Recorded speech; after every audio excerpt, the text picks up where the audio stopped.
And so it looks like we're recording. So here we go. Hey, good evening, folks. Tony and I decided we'll give you the option of whether or not that there's been a mutiny and he and I have been left here all alone, or if there's been a coup and we've kicked everybody else out of the group. So you be the judge, but here we are for the last week of our journey through the mystery of Christ by Capon. And we're going to look at those last two chapters. And the other thing that is true about this evening is Tony and I are not singing a duet. Josh has an appointment, a meeting, and so he is not available to give us a last week or last session song for this time. But I have good news for you. We are going to let me pull it up here. We are going to begin our series in Lent next week.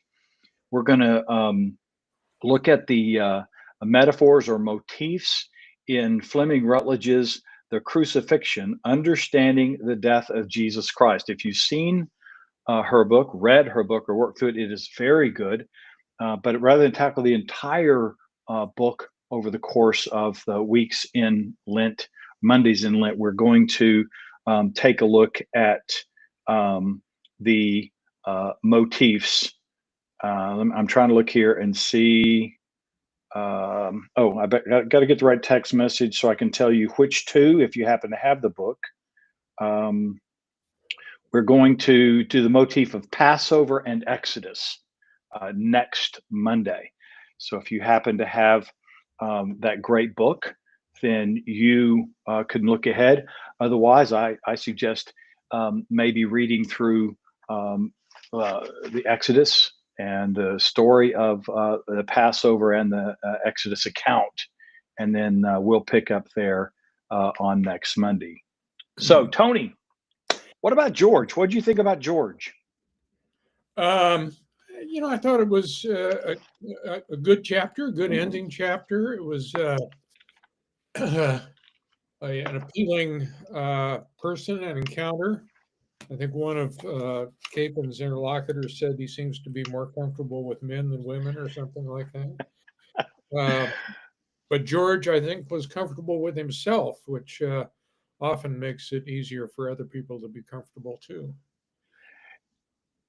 Yeah, I agree. I did think that was a worthy note that his conversation partners did pick out that he. I saw some razzing going on there. Of course, he's writing it, but some razzing going on that he favored the men in the book over the women. I thought that was kind of humorous. So tell us. So in case someone might not have gone through, tell us a little bit about George. Kind of give us a profile, some things that we could kind of keep in mind as we go through the themes for these two chapters. Okay. Well, George is in his mid-80s, so he's a little older than you, Todd. Just a couple of years. Yeah. And he's in although Capon has known him for 10 years, he's now in a care facility of some sort, and he's really not feeling very well. His condition is such that he's no longer able to read. It's painful to sit up, and they're considering some sort of a treatment, experimental treatment, which ultimately they don't do, but they do something else, and it gives him considerable relief. And so he probably is thinking that his time is running out, and one of the things he wanted to do with his time was to write up his experience of receiving the peace. And that's kind of how he refers to it. He doesn't, as I recall, he doesn't call it the peace of Christ or the peace of God. He just calls it the peace. And after having had enough struggles in life such that he tried to commit suicide twice. One day he experienced this peace, and he does understand it through a Christian framework, but he doesn't theologize a great deal about it.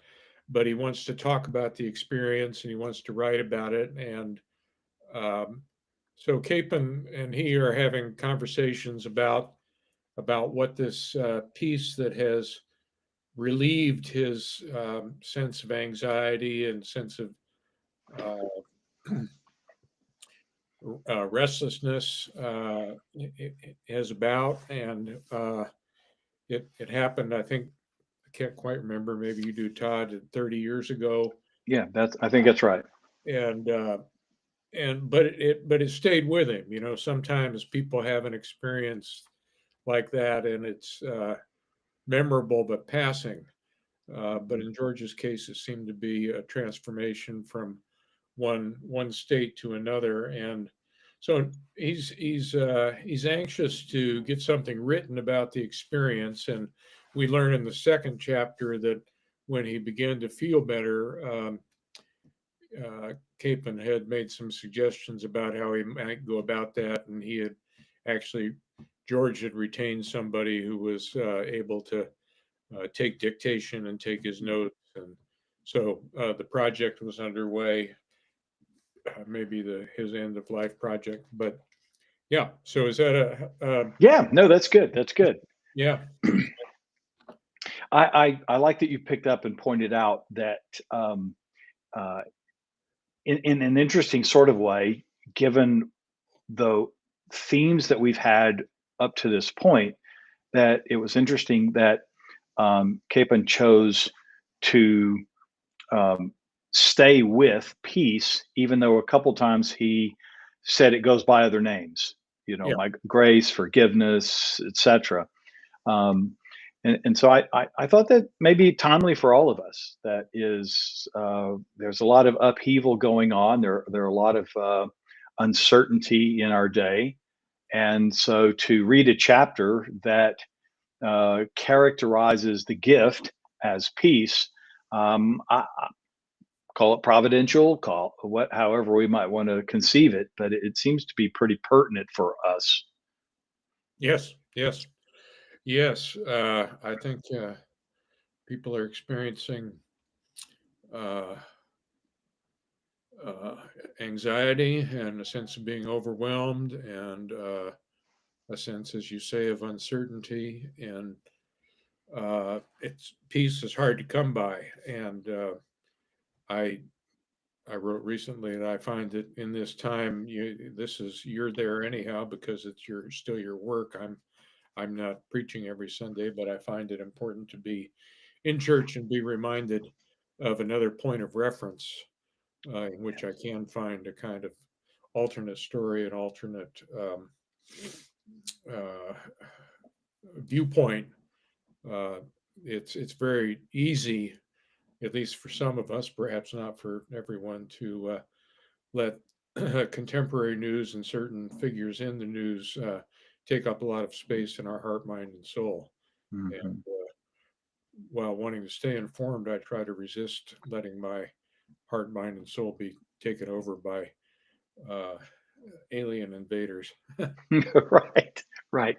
And to your point, in the chapter on George, there is a bit of an emphasis on the fact that um, sometimes we have those moments where we don't feel so peaceful, or we're not sure the peace is there, and then we're reminded that it is. In other words, um, he he didn't. Um, he didn't allow for space that said, okay, well, I've got to do something to re-engineer peace. No. I've got to do something to achieve that peace. I've got to do something to set me in the place where that might happen again. Yeah. Um, Yeah. No. And I'm thinking of John's farewell discourse, and Jesus talks about the peace I give you is not the peace of this world. And it that can lead to a lot of discussion. What is it? But I think at least it's not nullified, or is it? It's not nullified by this worldly problems or losses, nor is it authenticated by this worldly fortune or success. Hmm. It's a piece that is not dependent upon the usual markers of this world, and that may pertain to one of the illustrations that I thought was lovely. Capon talks about this piece is always there, that the band is always playing, and we can. But if we've been to a dance and we, for a while, the rules, normal rules, are suspended, and we join in the dance, however brilliantly or uh, enthusiastically or haltingly, and uh, but then he notes that the music in a normal dance, the music stops and people slip back into uh, the world as it normally is. Uh, Husbands and wives um, arguing, people drinking too much, somebody working a real estate deal. So that was a nice illustration, I thought, of a couple things. One was that it, the peace of Christ kind of breaks into this world in a way that is not just of this world or Hmm. dependent Hmm. upon this world. You can have that peace as a gift, even in very trying circumstances. In fact, sometimes it seems to most often uh, appear in such times. Yes, and I think that was an interesting line when George is kind of describing what happened in that moment 30 years prior. He was saying, just one day it just surprised me.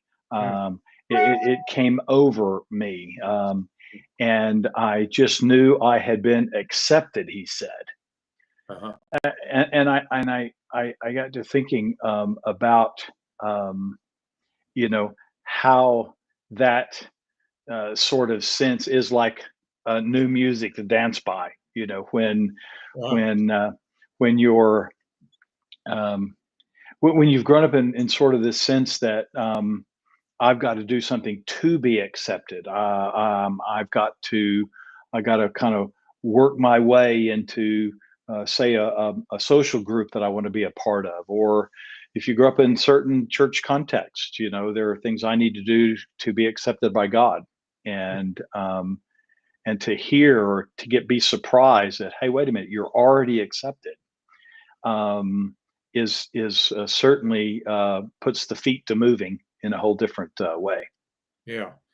And interesting, because if you he did note 30 years ago, he's now in his mid 80s. So that means he's in his mid 50s when he has Right, this experience, right. which um, means that he's kind of passed beyond that phase when most people are trying to establish themselves. And I Right. certainly did.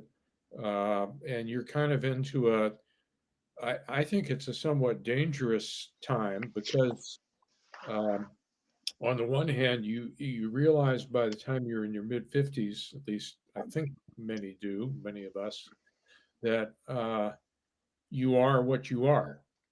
Mm, mm, And not only that, but while there will be other chapters, if you're fortunate enough to have a longer life, um, you're probably not going to be starting ex nihilo at this point. I mean, right. there's a kind of way in which, on one hand, all of that can make you more anxious, and sometimes leads to my observation as a pastor to affairs and that sort of thing at that age. And um, but on the other hand, it can lead to a kind of uh, a coming to grips with life and with yourself and experiencing a certain kind of acceptance. Hmm. Hmm. That's good. That's good. Yeah. Yeah. I would wonder if what you're describing um, could apply.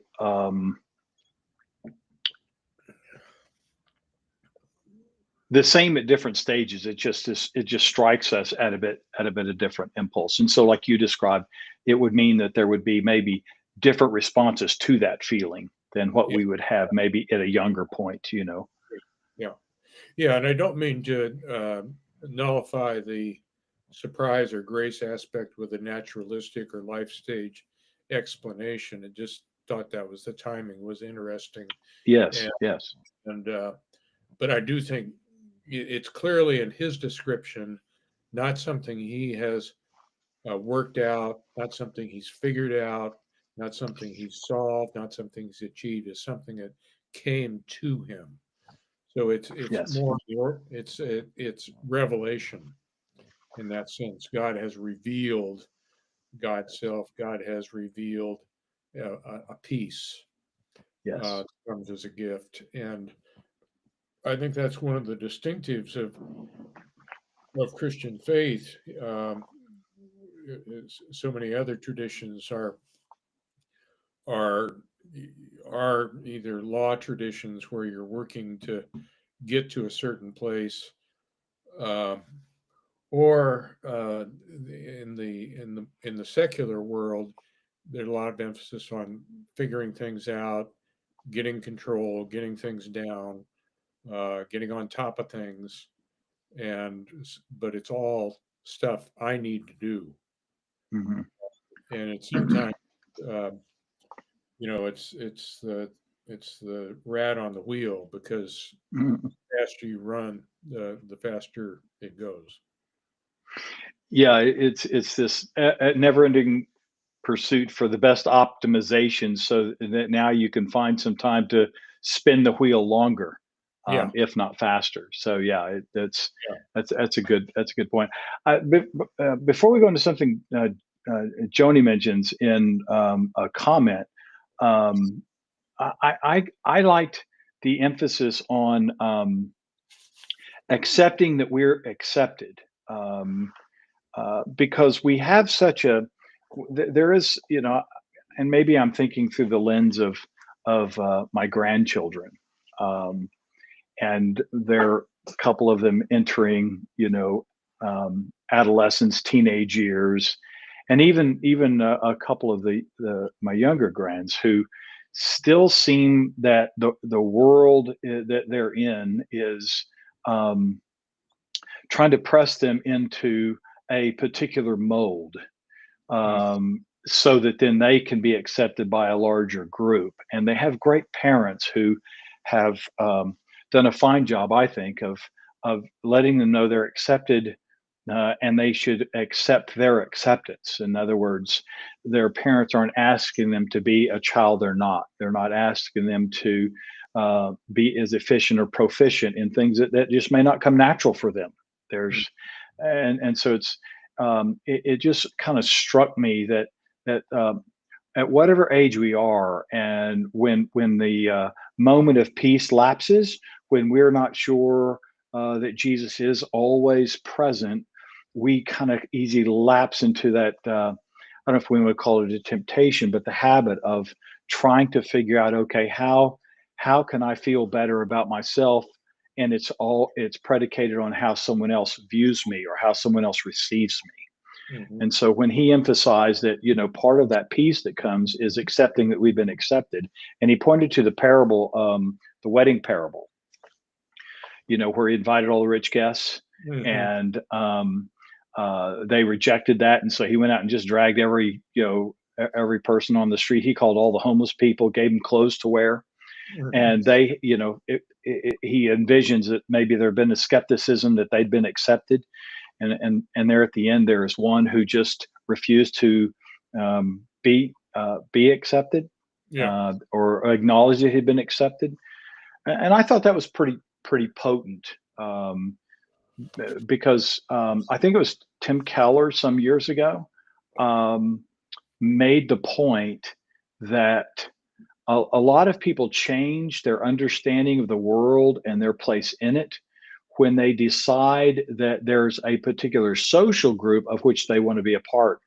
And so they'll abandon a particular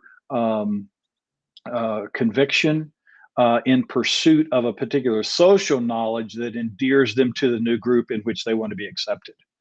So he's talking about young adults, and not just adolescents. So there's another place at which the pull, the tug to find a group of which to be a part, we still are betrayed because we're still really not accepted for who we are, not by Yes. those groups. And to hear the good news of grace and the peace that George describes, that hey, I need to accept my acceptance. I need to accept the reality that God has accepted me in Christ. And I think that's always a powerful reminder. Yeah, I guess I'd want to say to trust that acceptance. Yes, It, yes, it's I don't want to turn that itself into another task. Gosh, I have to accept my acceptance. Just right, right, right. um, but of course that was one of the things Tillich said. Accept that you're accepted, and Stanley Auerbach, one of Jason's admired mentors, who I've read a good deal of too, responded to that by saying, "Oh, you're not accepted. Don't be silly." And Jason would flesh out that argument better than I, but I think Harwas was saying, no, something is expected. You are to be, uh, you're to be Christ-like. Mhm. Now, I don't know, but I think for the average person or for the ordinary person that we know in our churches and so on, nobody's ordinary, of course, everybody's extraordinary, but the experience of being accepted is rare and precious. Yes, and I think Kipling does make the point you're making. I do think he suggests that we trust Yeah, that acceptance, right. and so I think he does use that vocabulary. Yeah, Um, and that leads us right to what Joni, made a point in the comments. She said, "But grace is always there because Jesus is always there. Anytime we stop our noise, the music comes up." So it goes. He I, draws back to that dancing motif, yeah, that's and beautiful. yeah, and I think that that is a thing. We do have a spatial sense that we are left with, that Jesus is somewhere else other than with us, and Yeah, so he the writes so the that at some point, and I thought that was a good section. I think it's on 168. I'll just read a little bit since yeah, do. uh, I think it's the third paragraph there. I think you made that very clear, George, a lot clearer than it is to most people. When Christians think about Jesus giving them peace or acceptance or forgiveness or whatever we want to call it, they are very often picture it to themselves the wrong way. They imagine Jesus is somewhere else, that he's not with them, but apart from them. Either they think he's a character back in history, or if they believe he's God, they think he's far away in some place called quote unquote heaven. But in either case, they think it's up to them to do something to earn his presence in their lives. And that if they don't do the right, worthy, merit earning things, he won't be in them at all. Um, I think, yeah, it's very easy, and I maybe less so in your Southern Baptist tradition than in my UCC tradition, but to keep Jesus in the past. We Mm, have teachings. Let's kind of go back and confer on those, as opposed to, is there a living Jesus who is speaking and with us right mm, now? mm. Yeah, and I think in those who have read past that particular paragraph, where he actually describes how the church has been complicit in creating that particular vision, Right. he does get to one of his paradoxes that he seems always to be looking at, and so here's the mystery of Christ that was hidden, but it's now revealed. And so he kind of seems to be tugging at what Paul does in, I believe it's Ephesians, where this mystery was once hidden, now been revealed. Christ in you, the hope of glory, always present. And so he makes the great case that um, uh, Jesus has been hidden everywhere. So it's kind of that paradox. He's everywhere, but he's been hidden. And as Jesus is revealed to us, we make these encouraging discoveries that he has been there all along. Kind of reminds me. I listened to Jason's Sunday sermon. It was his last sermon in the series on Psalm 23, and he did some work with the Hebrew in the last verse. And I had not heard the text handled quite that way because I'd never heard anyone deal with the word surely. That really is how we learn it. Surely, goodness and mercy. Yeah. That it really, the verb there is only a goodness. In other words, God is pursuing. So God is the good shepherd leading, closes the chapter with goodness, and God is pursuing us as well. So God's leading and God's pursuing. Kind of reminded me of St. Patrick's breastplate. He's everywhere. Yeah. And so he's leading me to still water, but he's also pursuing me with goodness and mercy. And we make those discoveries through the moments in life where, like George, we're surprised. Oh, there he is. He's always been there, and I didn't realize or I didn't recognize it. So I thought that was like you said, a very, very good, rich place in the chapter describing how near and close Jesus is, and the ways that we often make it a meritorious moment. We got to merit his presence as opposed to seeing it.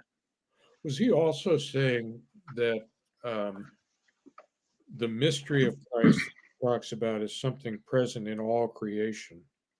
Mm-hmm. Was he also saying that, how to put this, that the church doesn't have a kind of a sole franchise on this operation?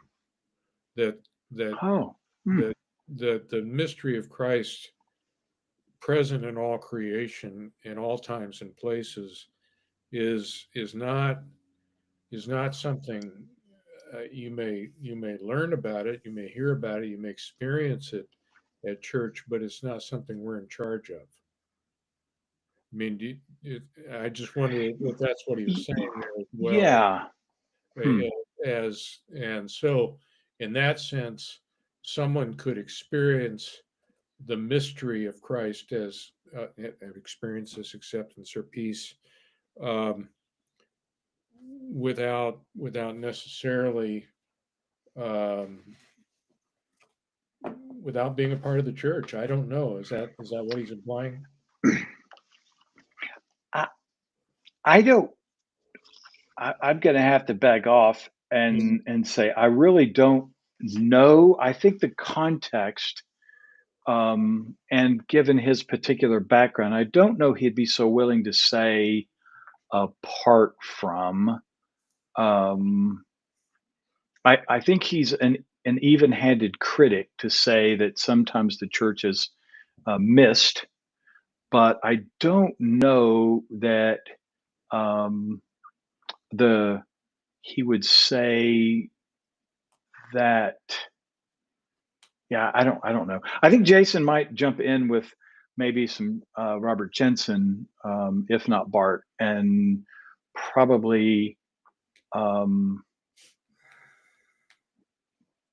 not say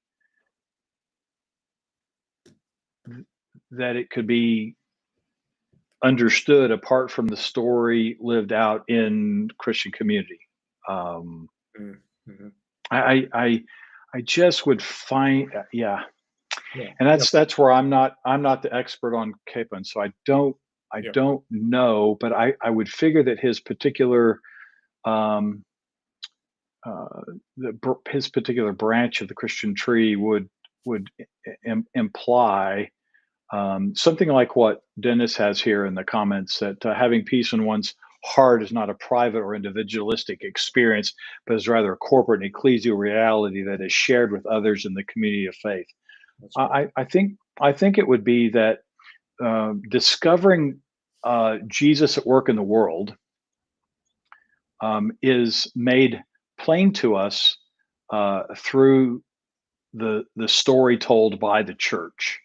Hmm. That I don't know that Capon would say that that discovery could be made apart from the story of God narrated in the community. I don't know if Yeah. that makes any That's sense. why I was raising the question, kind of the implications of his Yeah.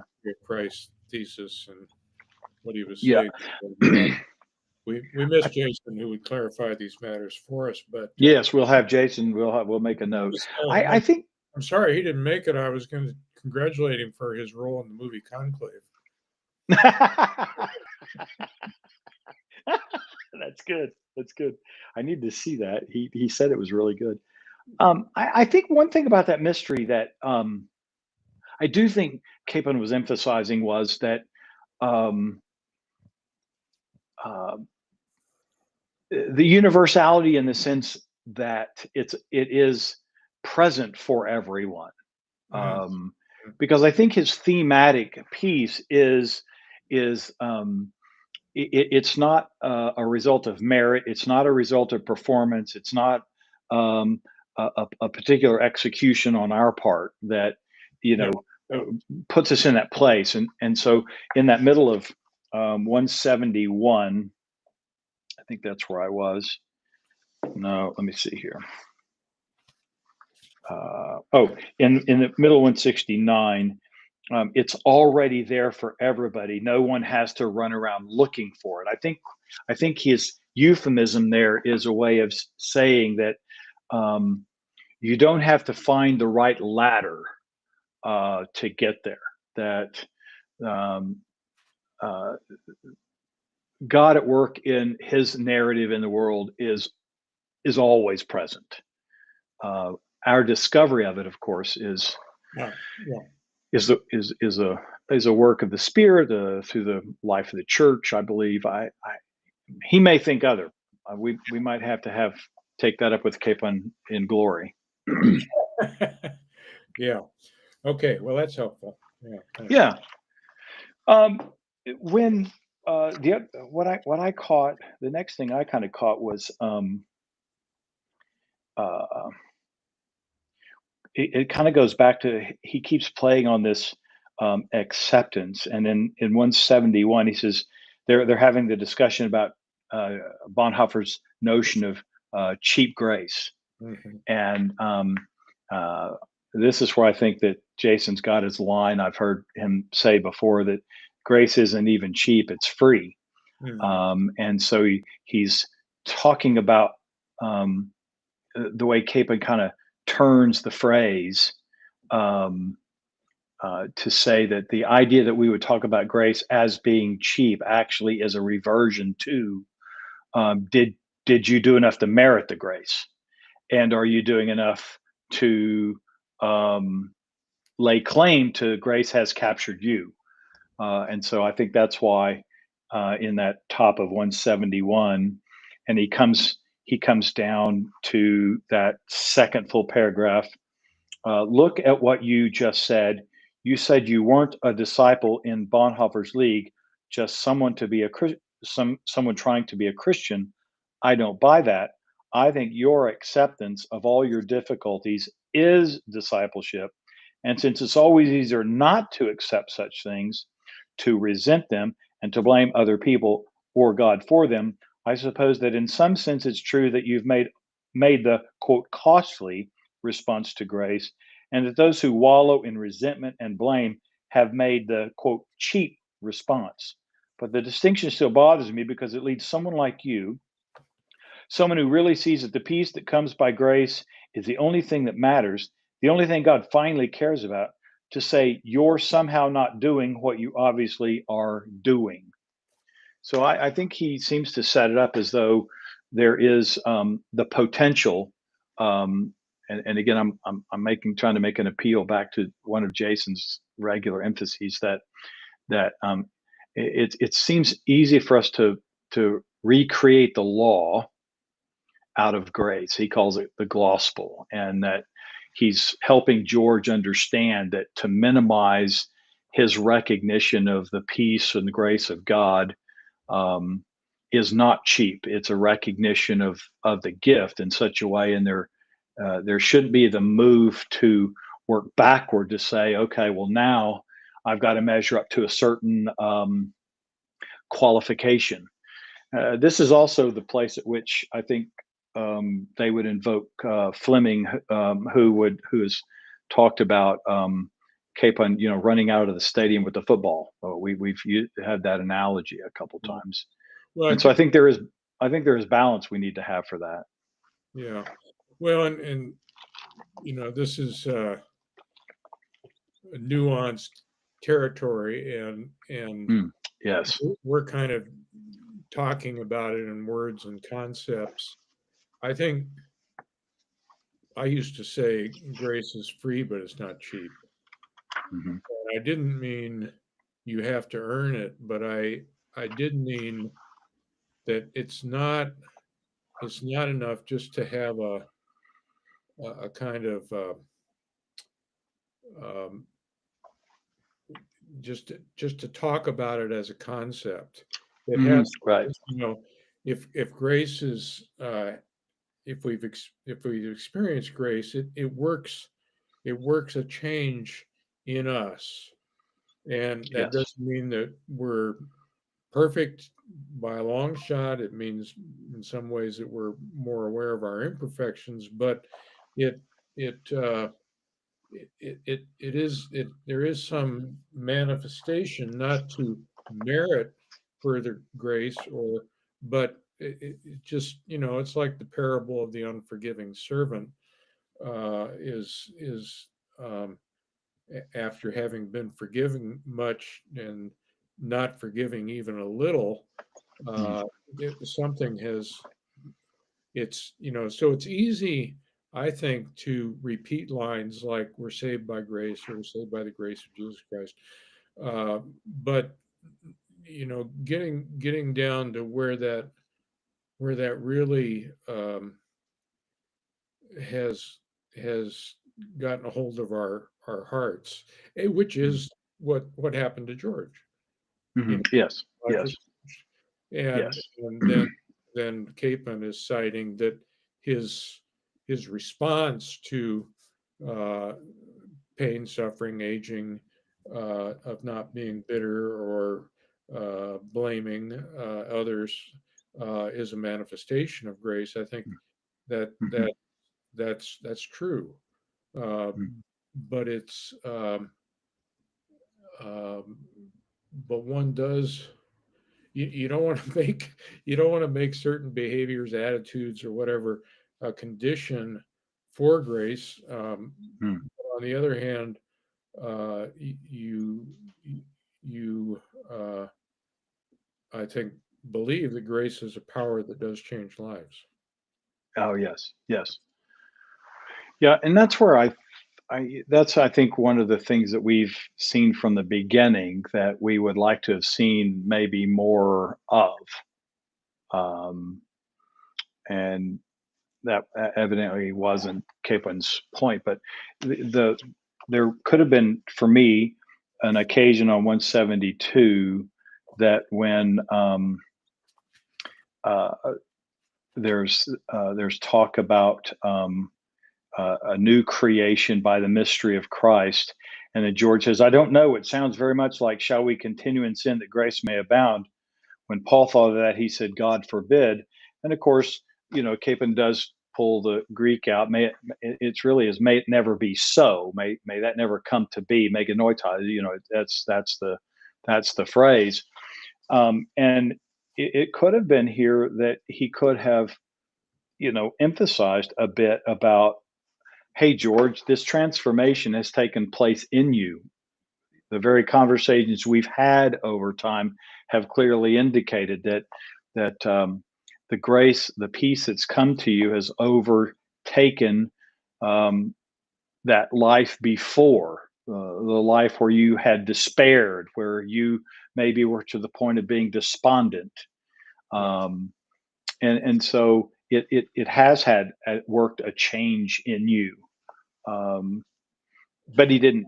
It's I think Capen's working very, very hard to avoid any kind of uh, notion that we must earn this. Right. And it makes me think of a line that I heard Fred Craddock say one time, great preacher and teacher of preaching. He said, "Every good sermon is heretical," and by Mm. that it Right. emphasizes a part of the truth, but Right. it can't get So you're kind of leaning in. So Capen is kind of a manifestation of that. He's telling a truth, an important one, but he's not gonna uh, uh, nuance it at all, in because he wants to keep it as radical as he can, the grace as radical as he can, and so he runs out of the stadium with it. Uh, but Mm. uh, it, but it's I think in life we struggle with the right. I don't know what the right word is, but uh, yeah, it's something that is greater than our capacity to express verbally. Mm. Yeah. And I do think that I do think the context at where someone encounters, say, the emphasis that Capen has, makes a difference. Yes. And for instance, I've been kind of the one who's pushed back a little bit of being too hard, because in certain fundamentalist settings, um, you feel a lot like you're sitting in an AA meeting, and you're I am an alcoholic, not I'm no longer. I've been sober so many years. Um, and in that confession, some days I want to go, I am a fundamentalist. I've not been a fundamentalist for so many years, because the tendency that gets wired into the fabric of our understanding of um, God's work in the world and in our lives and our response to it. Um, uh, Sometimes those things still creep back, and you need to hear um, the what some might call an overemphasis that Yeah. is given to grace in what Capon does, because it's very easy to slip back into pulling out the yardstick, and creating new laws that actually undermine the good news of grace. Yeah. Yeah. It's I would say that's a bigger danger, and Capon obviously would agree than uh, than an extravagant response to grace. This is thinking of Mary's pouring out all the perfume on the feet of Jesus. Is Yes. it's not a measured thing, and Yeah. we it's much easier for many of us, and I'll say myself, to slip back into thinking of God as keeping the books. Right. Right. Absolutely. Absolutely. Yeah. We got just a little bit of time. You had your question earlier. I think we ought to come back to about what um, is there a way to conceive of what Capon is doing when he talks about the um, mystery of Christ hidden in all of creation, and um, I don't, you didn't put it this way, but I'm borrowing from page 179, where Frank is pushing back and is concerned that um, Capon has offered a too generalized view of the peace of God. And so there at the last paragraph on that page, as to whether George's faith was too generalized, I don't think that's an important question to answer at all. We aren't saved by passing theology tests. Here he goes. George is baptized.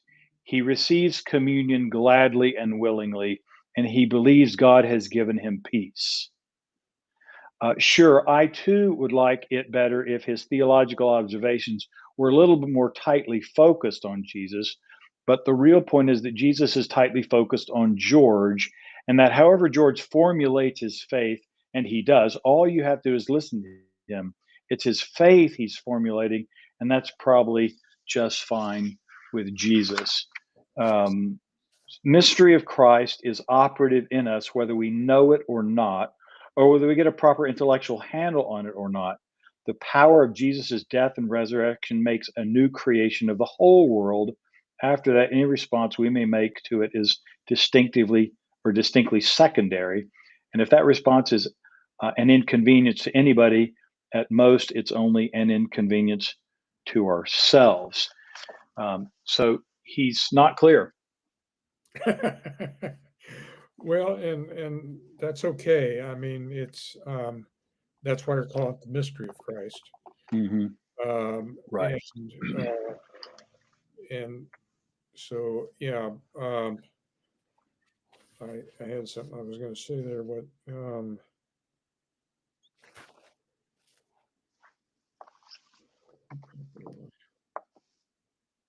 Yeah, I think. Well, there's another move there that he's making. The power of Jesus' death and resurrection makes a new creation of the whole world. Mm-hmm. After that, any response we may make to it is distinctively secondary.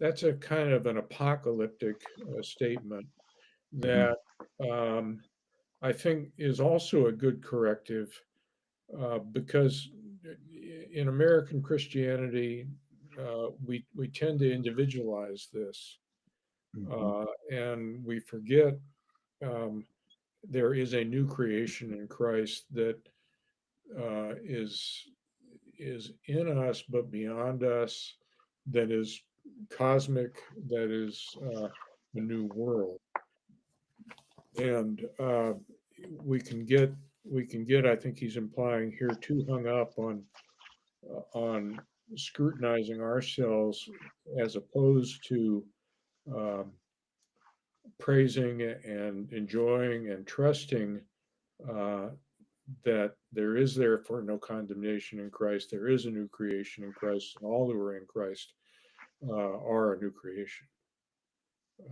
That it Yes. is not our doing. Yes. Yes. Yeah. Yeah. And I do think that maybe to say he was not clear is probably a little too reductionist.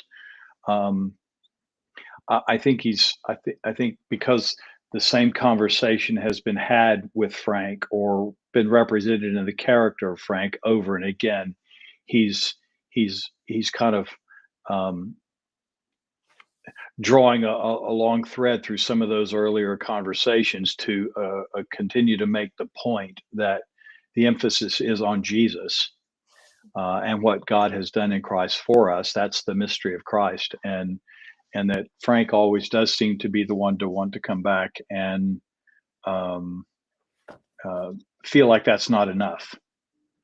Yeah. And So maybe that's a little longer reach than just this particular chapter because Frank's character has been with us from the right, beginning. right. Yeah. Yeah. And the emphasis on something more cosmic and apocalyptic is um, it does jerk us off fixating on ourselves, Yes. and Yes. and I think it's also we use that language sometimes without trying to say a little bit more about what it means, and I think it means the old creation is the one where we're trying to do things to get on God's good side. Right. Over Right. now. That's over. Right. Right. And we're living Right. in the world of the dance of grace Yes. and our acceptance. Yes. And it's we slip back and forth between the two, but there isn't enough emphasis, I don't think, in my preaching and in the church on the kind of the uh, um, transformation of worlds, that there is Mm. there is a new creation, Mm. and that I guess we're slipping into how can we manufacture that again, or because in a way, I'm our problem is it's one thing to say the Messiah is coming. It's another thing to say the Messiah has come. Mm-hmm. And if the Messiah has come, then then uh, what evidence you could look at the church and not be particularly confirmed in that insight. We don't seem to be overwhelmed with joy a lot. Right. Right. Yeah. Yeah. I think that what you describe is um, a second stream to what Dennis pointed to earlier. Um, the corrective to this individualist private notion, Yeah. that when we do open up and talk about cosmic and these sort of apocalyptic way to talk about the transformation of the world, um, it is something that um, opens us up to something beyond ourselves, Mhm. Yes. um, and and uh, and so I do think that's right. And then I think your observation, I can't think of anybody who would disagree that there are not a lot of days that the church provides good evidence. Um, yeah, Yeah. got a young Irish uh, philosopher poet friend who wrote a parable in a book, and he kind of used that imagery that there's really not enough evidence to convict that a crime happened here, even if we want to say a crime happened here. So I mean, I think he was trying to make the same kind of point. Yeah. Yes. um, and I would say that maybe one of the reasons for such a lack is an overemphasis on what God has done to the private and individualist. I mean, that seemed to be the criticism that Leslie Newbigin made um, after his 50 years in India as a missionary. Mm. Came back and he found that Christianity in the West was wanting so much because it was too private, which he distinguished from personal, and too individualistic Mhm. over against communal.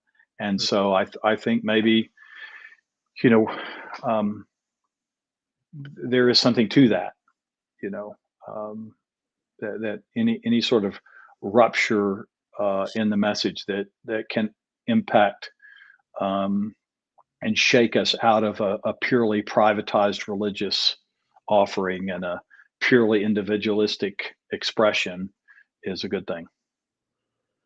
Yeah, and we get that, and I think it's also a question of imagination, and it relates to the role of art, Mhm, because these mhm, things, um, these are imaginative. These are attempts to set our imagination free, uh, mhm. Yes. to to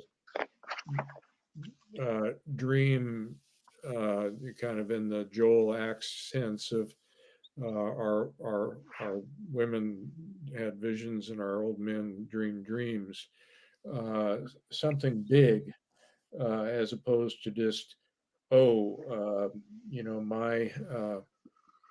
my my eternal destiny is a sure thing, or something like Mhm. that. And Yeah. and it's hard to imagine. You don't really have a dance with just one person. I mean, Right. Right. yeah, or at least it's not that much fun. I No, mean, right. Right. uh, It's good. yeah. It's good. So, yeah, I think that's kind of, and we've are again it's beat up on ourselves, but the individualization, but it's also, I think, the rationalization that we want everything to add up rationally, as opposed, Mm, mm, it's something bigger. I remember being in Nicaragua once, and there was this beautiful mural of people like Oscar Romero and some of the uh, people who've been leaders there, and they were all dead, mm, but they were in glory. mhm, mhm, It was just, and the continent and the worshiping community where the mural was lived in the confidence of that we are even in glory even now, mm, mm, mm, that the new mm, creation is in our midst. mm. Yeah. Uh, Mm, and I think that gets back to maybe the point you introduced at the beginning is, the times we're living in. It's easy to be engulfed by that. We don't want to be tuned out irresponsibly or just kind of lost in a Corinthian, um, we have already arrived right. thing. But at the same time, uh, it, uh, experiencing and proclaiming and giving voice to the joy of the Christ is Lord. Yes. I think in a time like this is important. Very important. Very important. Well, Tony, we did it. Whether it was a coup or we were abandoned, Or mutiny, we did it, and we sure appreciate everyone kind of hanging with us. And so what we could establish, Tony, is because of our age, this was Wisdom Week. yeah, So we're looking yeah, to Jason will get to edit, so we'll see how that works. that's too bad. Yeah, I think Oh, we unedited, and we ought to insist on that at our age. we should. No more editing. Yeah. Okay, great to be with you, Right. Tom.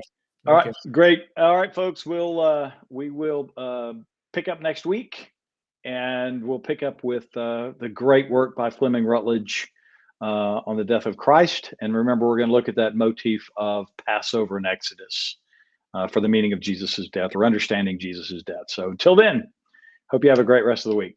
okie dokie. Thank you. Guess I need to leave mine on to make sure it's uploaded. But Yeah, let me see what he said here. I think he gave me some instructions that we could just, let me see what he said to do here. Okay, we're good. So once yours uploads, we can be done. And mine says I think it's up on top. It'll say how much is uploaded. Mine says 99%, but Then you should be good. Oh, So okay. Okay. very good. All right, Tony. Night. Thank you, man. All right.